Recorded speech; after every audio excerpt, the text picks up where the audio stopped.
My son Maurice only remembered me when the bills were due. I thought I was helping my son. I didn't know he'd used my name, my house, and my trust, until the sheriff showed up and told me I had to leave the home I built with my husband. Before I begin my story, I just want to say thank you for listening to me pour my heart out. Let me know in the comments where you're listening from and what time it is. I love hearing from you. And if you haven't already, please hit the subscribe button. It helps me more than you know.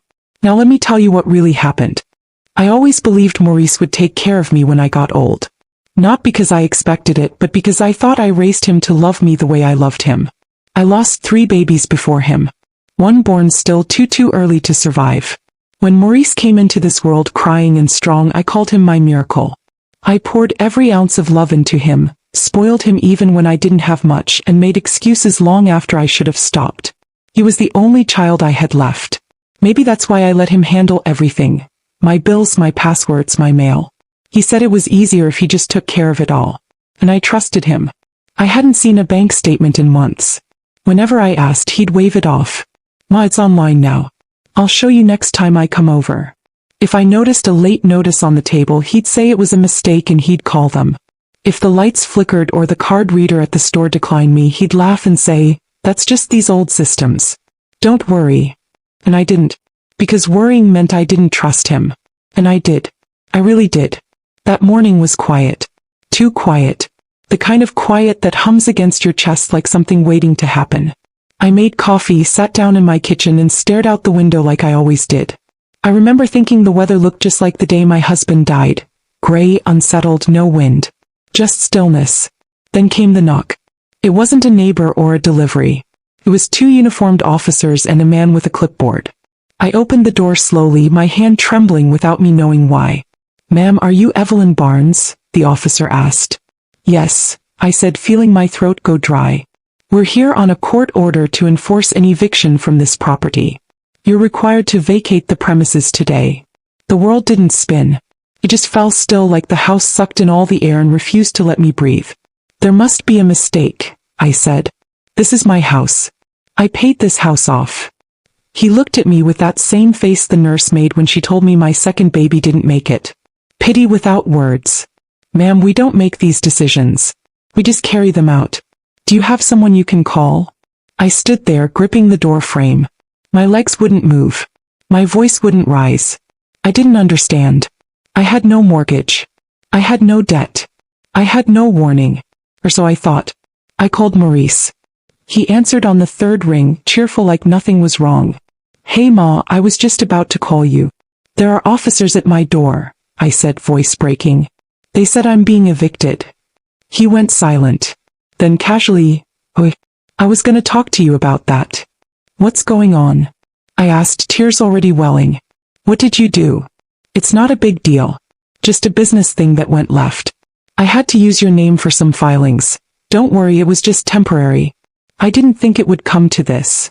"You used me," I said quietly. "That's all I could get out. Not you lied, or you stole. Just that." Because it hit deeper than any of those words. "You used me." Maurice sighed like I was the one causing a scene. "Ma, I'm on my way. Just wait inside, all right?" I sat on the edge of the couch and stared at the framed picture of me and my husband on our anniversary. That was the year we finally paid off the house. He'd built that porch with his own hands. We raised our son here. I'd planted roses every spring for 40 years. My life was in the walls. And now strangers were telling me to pack it up like it was just drywall and carpet. Maurice showed up half an hour later in his truck. He didn't look worried. Just annoyed. "Come on, Ma. I got a place for you." I didn't speak. I just got in the passenger seat like a ghost. My body was there, but my spirit had been left on that porch. We pulled up to a small rented duplex. I didn't ask questions. I didn't look around. I just followed him to the back door. He opened it and gestured toward the stairs. I cleared out the basement. It's not fancy, but it's better than nothing. The basement was damp. The bulb flickered. There was a mattress on the floor and a small space heater next to it. No window. No bathroom. No dignity. "I can't stay here," I whispered. Maurice's face tightened. "Ma, don't start. There's mold," I said, my voice cracking. "And no light. And no air. I can't live like this." He crossed his arms. Well, it's this or I call a nursing home. You pick. I turned toward him, my heart beating so loud I could barely hear myself speak. You want to put me away? No, he said. I want you out of my hair. You don't want help, fine. But I can't keep babysitting your drama. Tasha peeked from the kitchen but didn't say a word. I could feel her eyes on me like dust. I took one look back at that basement door, then turned and walked away. Maurice didn't stop me. I wandered, not knowing where to go. The streets felt unfamiliar even though I'd lived in this town for decades. Everything felt farther now. Harder. My knees ached with every step. My hands felt too empty. I sat on a cold bench outside the pharmacy, staring at the cars passing. That's where Ariel found me. Grandma, she said softly, crouching beside me. I looked up, ashamed. Not because I'd done anything wrong, but because I finally saw what I'd allowed. I let love blind me. I let grief guide me. I let Maurice become someone I didn't recognize. Ariel took my hand. Come with me. And I did. By the time we reached her friend's house, my legs were numb from the ride and my heart felt hollow. Ariel held my hand the whole way. She didn't say much. He didn't have to. Just knowing she'd come looking for me, that someone still saw me, was enough to keep me from falling apart completely. The house was modest but clean. Yellow curtains framed the front window, and there were flower pots lined up along the porch rail, like someone had taken the time to care. That alone made me want to cry again. It reminded me of my house. My roses. My porch. All of it gone. Ariel helped me up the steps. Her friend, a sweet girl named Kayla, opened the door. Come in, Grandma Barnes, she said like she'd known me all her life. I didn't correct her. I couldn't speak. The warmth hit me first. Not just the heat from the vents, but the smell of something home-cooked. Stew maybe. Fresh bread. The kind of comfort you don't realize you're starving for until you're standing in front of it with a lump in your throat. Then came the voice. You must be Mrs. Barnes, a woman said from the hallway. She had on reading glasses and house slippers, her hair tied back, and a calmness in her voice that made my knees go weak. I'm Nadine. Kayla's mother. Come on in. You're safe here. That's when I cried. Not like earlier. This wasn't silent. This was years of swallowing pain bursting out of me like a dam had finally cracked. I cried for my house. I cried for my husband who built that porch with his bare hands. I cried for the memories locked behind doors I'd never open again. I cried for being so stupid, for letting love cloud the truth, for trusting someone who saw me as a stepping stone instead of a mother. Nadine didn't try to stop me. She didn't rush it. She just handed me a glass of water, sat beside me on the couch and let it come. When the tears finally slowed, she reached for a box of tissues and asked gently, Do you want to tell me what happened? And so I did. Not everything at once. It came in pieces. The lights turning off. The card declines. The missing mail. Maurice brushing off my questions with a smile. Then the knock at the door. The officers. The basement. His words. His silence when I walked away. I told her how I thought I was doing the right thing. Letting my son take over the finances. Trusting him to do what was best. Believing that love would make him protect me. When I finished, Nadine sat back and looked at me with the kind of gaze that told me she'd seen this before. Not this exact story, but the pattern, the betrayal, the manipulation, the shame that followed. Mrs. Barnes, she said carefully, I'm an attorney. I blinked. I specialize in property law and elder abuse cases. And from what you've just told me, your son may have committed several crimes. I opened my mouth to protest, but she held up a hand. I'm not here to attack him, she said. I'm here to protect you. I didn't know what to say. Part of me still wanted to defend him. Still believed maybe it was a mistake. Maybe he panicked and didn't mean for things to go so far. But the truth was louder now. It had been whispering at me for months, maybe years, and I'd ignored it every time. Until I couldn't anymore. What can I do? I asked. I don't know anything about courts or lawyers or... That's okay, Nadine said. You don't have to. I'll handle it. But I'll need your permission to start pulling records. Bank accounts. Property documents. Anything tied to your name. I hesitated. I need to know if he forged your signature, she continued. If he registered a business under your name. If he tied your house to any debts or liens. The good news is, it's not too late to fight this. It was the first time in days I felt a glimmer of something that wasn't fear. Hope. I nodded slowly. Okay. That night, Nadine set me up in Kayla's room. Kayla slept on an air mattress without complaint, cheerful even as she fluffed my pillow. Ariel stayed close, helping me unpack what little I had. A change of clothes, a photo of my husband, and the small necklace he gave me the year we paid off the house. I clutched that photo before bed like it was the last thread tying me to who I used to be. The next day Nadine got to work. She printed out copies of my bank transactions going back 2 years. She pulled property tax filings and discovered that Maurice had signed a second mortgage under my name, backed by a fake business license. He had registered Barnes & Company Logistics with my home address and used my social security number to take out a $70,000 loan that defaulted within 6 months. The loan company had sued, but I never knew, because Maurice had changed my mailing address for all the legal paperwork. Every letter, every court date, every notice, he'd made sure I never saw them. And when he couldn't intercept the sheriff's visit, he came up with a new lie. A basement. A nursing home. A clean way to finish what he started. Nadine laid it all out in a folder and looked at me carefully. We can stop the eviction enforcement with an emergency injunction. Then we file a quiet title action to reclaim your ownership.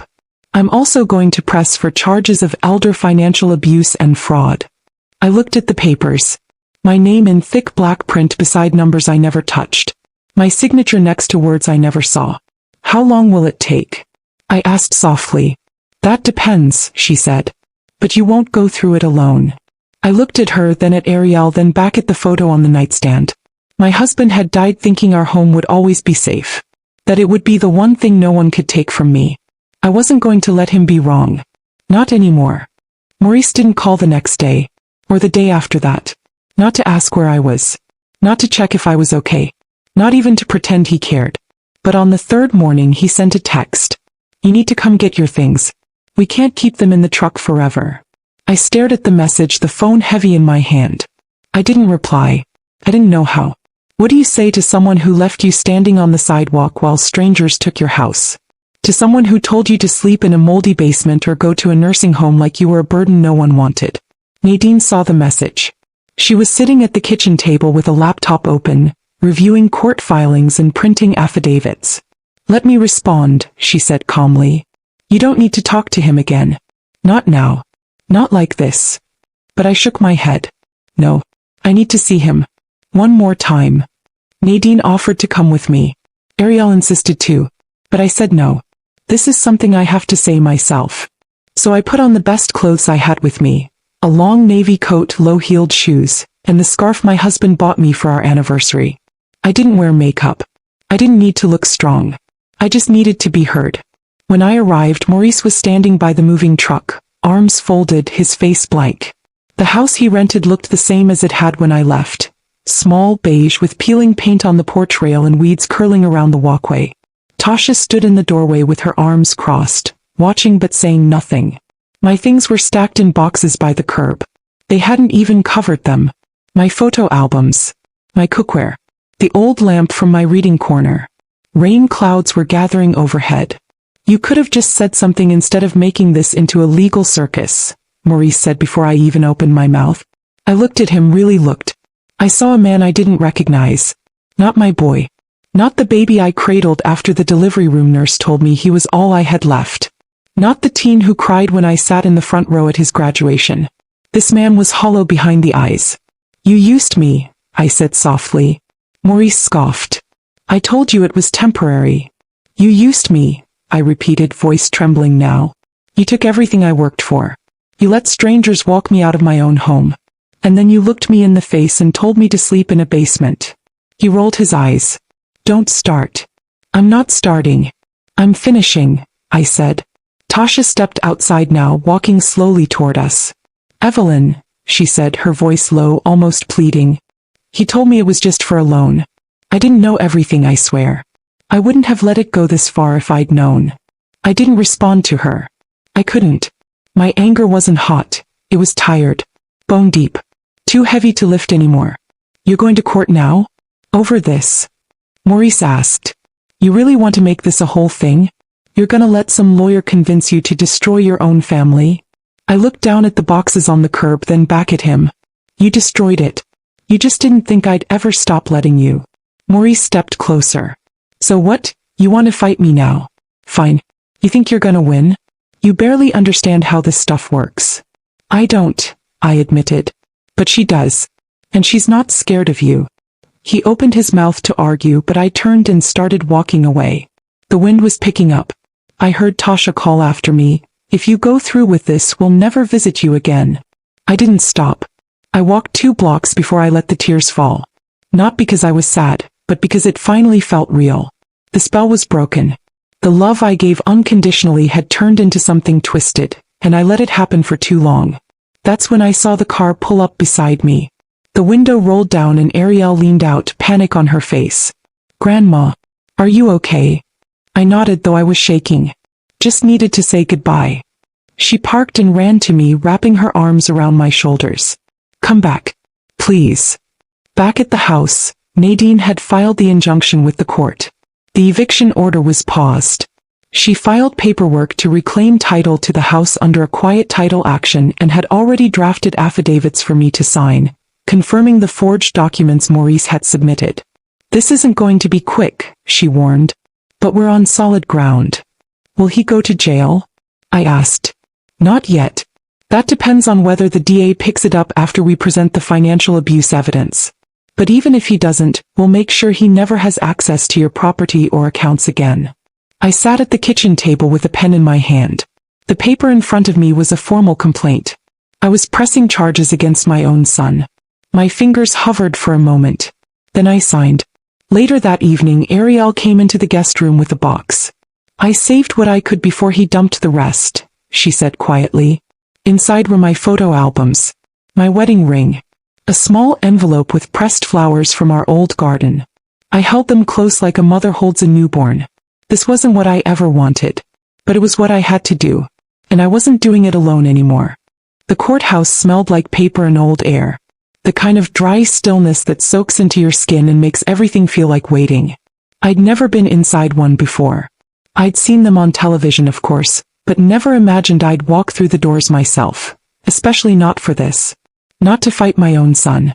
Nadine walked beside me, calm as ever, a folder tucked under her arm. She was dressed simply. No flashy suit, no heels, just flats and a navy blazer. She wasn't here to perform. She was here to protect me. We entered through the side entrance, away from the crowd. "This is just a preliminary hearing," she reminded me. "All we need to do is show the judge there's enough cause to pause the title transfer and investigate further." I nodded, but my body felt heavy. Not just with nerves, but with shame. With grief. It had been over a week since the eviction. Maurice hadn't tried to contact me again. Tasha didn't either. Part of me had hoped they would.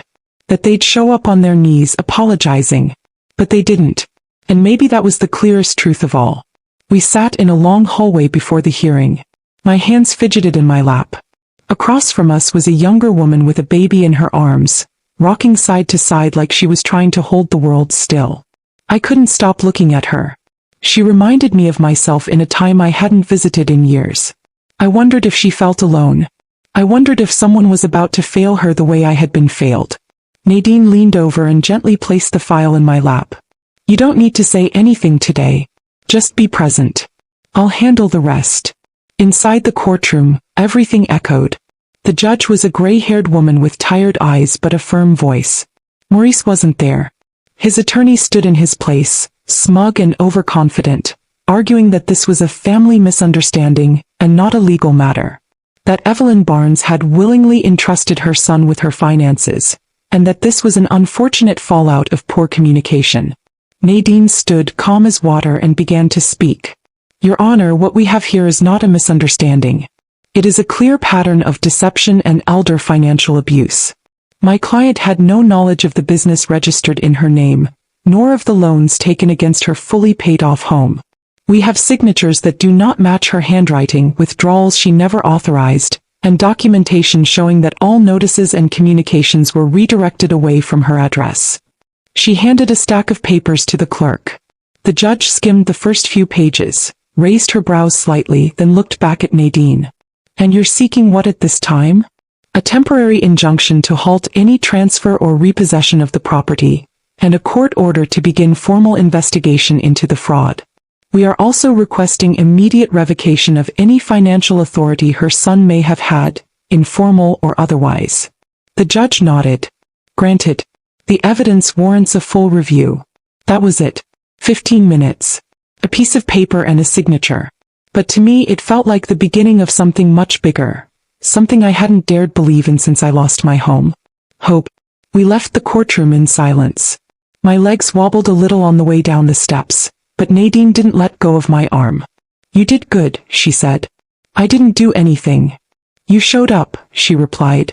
That's more than most people do when they've been broken. That night Ariel and I sat in the living room watching a baking show neither of us cared about. I was wrapped in a blanket, feet tucked under me, sipping warm tea. Kayla was doing homework at the dining table. Nadine was in her office on another call with the title investigator. Ariel leaned her head on my shoulder. Do you think he ever loved you? She asked quietly. It was the question I had been afraid to ask myself. I think he loved what I gave him, I said. But not what I was. She didn't reply, just held my hand. Later Nadine came out with a stack of printed pages. I got into the county's business filings database. Maurice listed your house as the headquarters for his company, and he signed as both the owner and the financial guarantor, who? I never even heard of that company, I said. He backdated documents to make it look like you gave permission. But he didn't do it well. The signatures don't match. And he used the wrong address format in several places. Details a judge will notice. She sat beside me and laid out the next steps. We'll file for a quiet title next. That means we're asking the court to officially reassign ownership of the house solely to you, free of any fraudulent claims or liens. It takes a bit of time, but we're on solid ground. I nodded, still absorbing it all. Nadine looked me in the eye. Evelyn, you didn't just lose a house. You were manipulated, defrauded, and emotionally abused by someone who was supposed to protect you. The law sees that now. And soon so will everyone else. I felt tears sting the corners of my eyes again, but I didn't let them fall. I just nodded, pressing my lips together. Do you want to press criminal charges? She asked. I didn't answer right away. I stared at the flickering lamp in the corner of the room. My husband bought that lamp for me on a rainy Sunday afternoon when the power went out, and I said I couldn't stand another minute in the dark. It wasn't fancy, but it gave light. Just enough to see what mattered. Yes, I whispered. I do. Then we'll prepare the documents, she said. And for the first time in a long time I exhaled. The courthouse felt colder the second time. The fluorescent lights were harsher, the benches harder, and the tension that pulsed through my body was heavier than anything I'd ever carried. This hearing wasn't about injunctions or temporary relief. This was the day Maurice had to answer for what he did. He showed up this time. He walked in wearing a pressed button-down shirt and slacks like it was a job interview. He sat beside his lawyer with his hands folded and eyes low, avoiding mine the whole time. I didn't expect him to look me in the eye. I didn't expect remorse. But part of me still searched for some flicker of the boy I raised, the one who used to run home from school with drawings in his backpack and jelly on his cheeks. He wasn't there. Tasha sat in the back row of the courtroom. She had on a dark blouse and kept her head down, her purse clutched tightly on her lap. I noticed she didn't sit beside Maurice. Ariel sat next to me. She hadn't left my side all morning, even though I told her she didn't have to come. You need someone who believes you, she said. That's what you always were for me. The judge, the same woman from the previous hearing, entered promptly at 9. Nadine stood as soon as we were called. Your Honor, we now present full evidence of forged documents, unauthorized use of our client's social security number, and financial records showing theft and coercion. We request the court finalize the quiet title judgment, permanently returning property rights to Evelyn Barnes, and further recommend this matter be referred for criminal investigation under elder financial abuse statutes. Maurice's lawyer stood and began talking fast, about family misunderstanding, about Evelyn's supposed verbal consent, about trust and miscommunication. But it was clear even to me that the words didn't match the paper trail Nadine had so carefully built. The judge asked Maurice to approach the stand. He hesitated. His lawyer nudged him. He walked slowly, like a man heading toward a punishment he never believed would come. Mr. Barnes, the judge said, Did your mother sign any of these documents with full understanding and consent? I can't say exactly what she understood, Maurice mumbled. Did she know about the business loan? It was supposed to be temporary. I was gonna pay it back. Did you inform her of the risks? I didn't think it would go that far. I didn't think they'd evict her from her home. Maurice's jaw tightened. It wasn't supposed to happen like that. The judge tapped her pen twice. That's not an answer. I made a mistake, he said quietly. You made a felony, Nadine responded from our table, her voice calm, crisp. Let's call it what it is. The courtroom went still. The judge turned to Nadine. What does your client want to see happen next? Nadine looked to me. I stood. My knees wobbled, but I stood. Your Honor, I said, voice shaking, I didn't come here to punish my son. I came here to protect what little I have left. My husband built that house. My babies were born under that roof. I worked my whole life to keep it safe, and I almost lost it because I thought love meant not asking questions. I paused. I trusted him. I trusted too much. I don't want revenge. I want peace. The judge nodded. Then here's what I'm ordering. She turned to the clerk and began reading her decision. The court grants full quiet title in favor of Evelyn Barnes. All claims made under the fraudulent business entity are nullified. The court also refers this case to the district attorney's office for criminal review. In the meantime, Maurice Barnes is to have no access to Evelyn Barnes's property, bank accounts, or legal affairs, and is restricted from contacting her until further notice. I sat down. Tasha stood quietly and left the courtroom. Maurice remained frozen, eyes wide, face pale. He didn't say a word to me. Not even when the hearing was over. Not when the deputies handed him the papers. Not when Ariel took my hand and led me out the door. Outside, the wind had changed. It wasn't bitter anymore. It carried a strange kind of lightness, like something I didn't know I'd been carrying had finally slipped off my shoulders. That afternoon, Nadine called with a final update. He took a plea deal, she said. He'll avoid jail, but he has to pay restitution, attend financial ethics courses, and he's permanently blocked from accessing your records. Any violation becomes a criminal offense. I nodded slowly. So that's it. For now, she said. He's out of your life. The house is yours again. And I filed a request for a lock change tomorrow morning. Later, as I sat in Kayla's room packing the last of my things, Ariel came in with a small envelope. Grandma, she whispered, I know things feel messy, but I just wanted you to have this. Inside was a printed picture of my old porch, before the weeds, before the peeling paint. It was taken the year we planted the climbing roses. My husband had his arm around me. Maurice was in front of us, holding up a sign that said, Home Sweet Home. I stared at it for a long time. It didn't hurt to look at. Not anymore. Because now I knew the difference between a house and a home. A house is what someone can take. But a home, that's what I'd just taken back. The keys felt strange in my hand, too clean, too cold. The locksmith handed them over with a nod and walked back to his truck. He'd just finished changing every lock on the house. My house. I stood on the porch for a long time before opening the door. The same porch my husband built one slow summer with sunburned arms and aching knees. The porch where Maurice used to sit with a popsicle dripping down his wrist, where we lined our old pumpkins for Halloween, where I once watched a hummingbird float midair like a gift from heaven. The door creaked as I stepped inside. The air was stale and heavy. Dust floated in the sunlight, catching on memories I wasn't ready to let go of. There were cobwebs in the corners, faint outlines on the walls where my pictures used to hang. The soul of the house had been quieted, but not lost. It was waiting. I took my time walking room to room. I touched the spot on the wall where my husband marked Maurice's height year after year. I opened a cabinet and found one of his baby spoons tucked in the back, the one with the rubber handle and the bite marks. I sat on the edge of my bed and closed my eyes.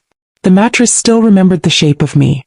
I thought coming back would feel triumphant. That I'd walk in with my head high and my shoulders squared, like a warrior reclaiming her castle. But it didn't feel like that. It felt like grief. Not the sharp kind like the day they took me away. This was duller, heavier. It wasn't just about what Maurice had done. It was the weight of realizing how long I'd let myself believe he was still the boy I once held through a fevered night.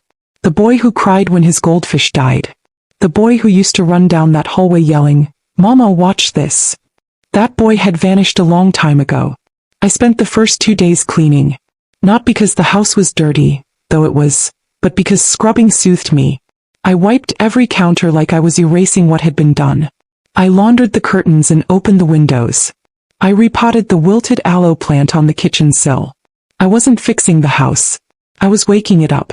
Ariel came by on the 3rd day. She didn't knock. She just walked in like she used to as a little girl, when she'd visit and demand hot cocoa no matter the season. "Grandma," she said with a small smile. "Smells like lemons in here." I poured her a cup of tea and we sat at the kitchen table. The same table Maurice once did his homework on. The same table I'd wept at when the sheriff knocked.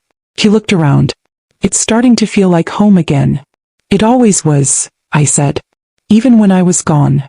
She hesitated. "Then, Dad and Tasha left town. I don't know where. He didn't say goodbye. Just packed up and went." I nodded slowly. I didn't ask if she'd see them again. I didn't ask if she missed them. I knew that ache. The kind that lingers long after the goodbye. Ariel reached into her backpack and pulled out a small notebook. "I've been writing," she said. "Just trying to process everything. Can I read you something?" I nodded. She read a short poem. It didn't rhyme. It didn't need to. It was about holding on to people who are already letting go. About how sometimes love is not enough to keep someone close, and sometimes loving yourself means letting someone walk away. When she finished, I wiped my eyes and smiled. "Your mama would have been proud of you. She always said I had your stubborn streak." "No," I said. "You've got my heart."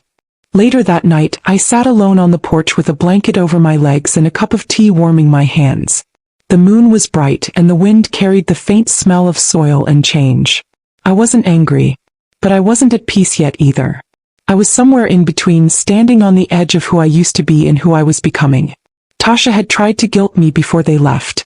She stood on the edge of my hospital bed, back before the eviction, when Maurice was scrambling to keep his lies straight. "If you take this to court," she said, "we'll never speak to you again." He meant it. They hadn't spoken since. But Ariel still came. She brought flowers, groceries, new stories about school. He brought herself. And that was more than enough. I didn't need to see Maurice behind bars. I didn't need to watch him pay. The court had done its job. The locks were changed. The title was mine again. What I needed now was to remember who I was before I made motherhood my entire identity. Before I let guilt and grief guide my choices. I was Evelyn Barnes. I had built a life from nothing. And now I was building again. Not from scratch, but from memory, from truth, and from the quiet strength that had always been mine.